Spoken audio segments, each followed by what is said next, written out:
नमस्कार दोस्तों, अभिवादन स्वीकार करिए अपने बेटे छोटे भाई शुभचिंतक का।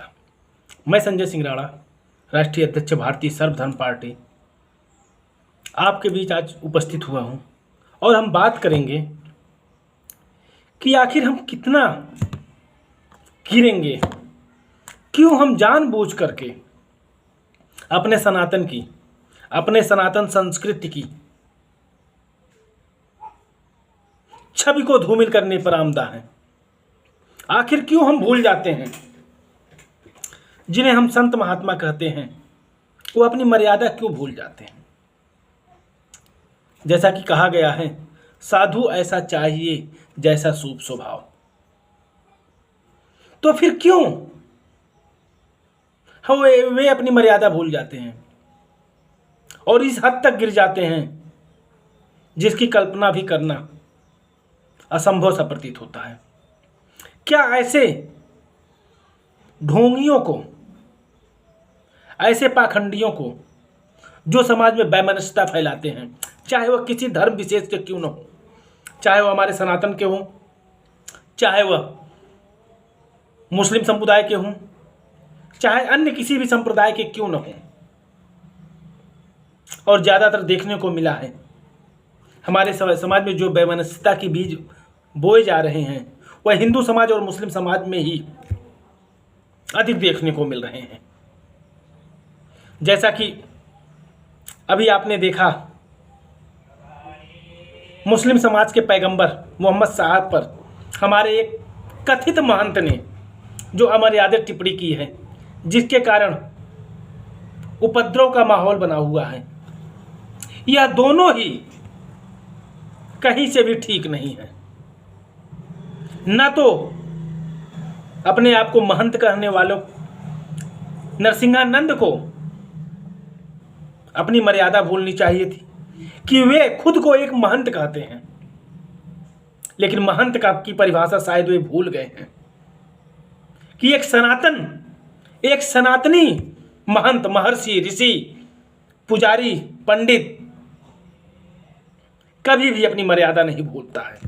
जो सच्चा होगा और जो पाखंडी होगा, सत्ता का लालची होगा, लोकप्रियता का लालची होगा, स्वार्थ के लिए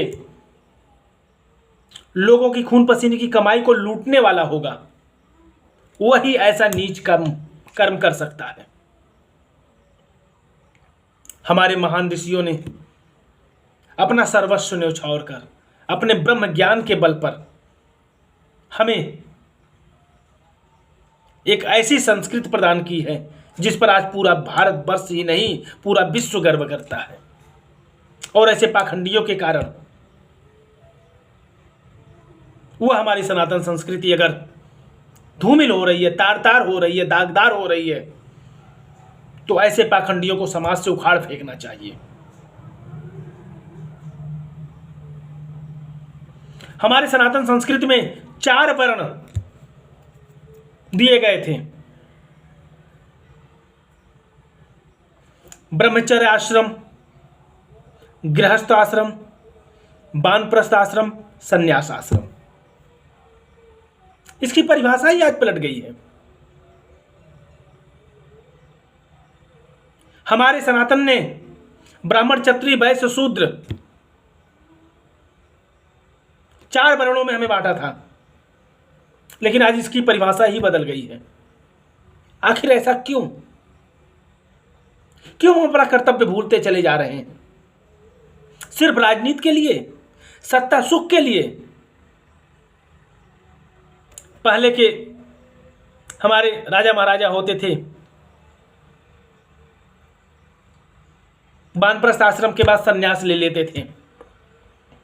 हमारे पुजारी महंत जो होते थे वे कभी भी शासन के कार्यों में दखलंदाजी नहीं करते थे, राय अवश्य देते थे, उनसे राय मशवरा की जाती थी। लेकिन आज के हमारे महंत, साधु, पुजारी स्वयं राजा बनने के लिए, स्वयं सत्ता सुख भोगने के लिए, स्वयं राजगद्दी पाने के लिए हर हथकंडे अपनाने को तैयार हैं और खुद को सिद्धार्थ की संज्ञा देते हैं। महात्मा बुद्ध की संज्ञा देते हैं, भगवान अपने आप को घोषित करने की कोशिश करते हैं, लेकिन अपनी मर्यादा को अगर भूल गए तो फिर बचा ही क्या। मैं फिर कहता हूं, भारतीय सर्वधर्म पार्टी किसी भी धर्म के अपमान को बर्दाश्त नहीं की। जो देश विरोधी है, जनहित में नहीं है, देश के लिए घातक है, चाहे वह हमारे लोग हों चाहे अन्य कोई हो। पूरा हिंदुस्तान हमारा अपना है। हमारे भारत के 140 करोड़ हिंदुस्तानी भाई हमारे अपने हैं। और ऐसी परिस्थिति में किसी भी तरह से ऐसे दुर्भाग्यपूर्ण बयानबाजी से बचना चाहिए जिससे हमारे समाज में वैमनस्यता फैले। मैं संजय सिंह राणा आप सभी से हाथ जोड़कर अनुरोध करूंगा कि हमारे भारत की संस्कृति को, हमारे भारत की संप्रभुता और अखंडता को, हमारे भारत के भाईचारे को बचाए रखें। इन्हें सांप्रदायिकता की भेंट न चढ़ने दें, क्योंकि ये सांप्रदायिकता के जो कीड़े हैं वह यही चाहते हैं कि वैमनस्यता फैले और इनकी लोकप्रियता में चार चांद लगे, भले ही इनकी वैमनस्यता के कारण सैकड़ों परिवार उजड़ जाएं उनकी बला से। तो हमें और आपको समझदार रहना होगा, सचेत रहें, सतर्क रहें, भारतवर्ष को विश्व गुरु बनाने के लिए प्रयत्नशील रहें। जय हिंद, जय भारत।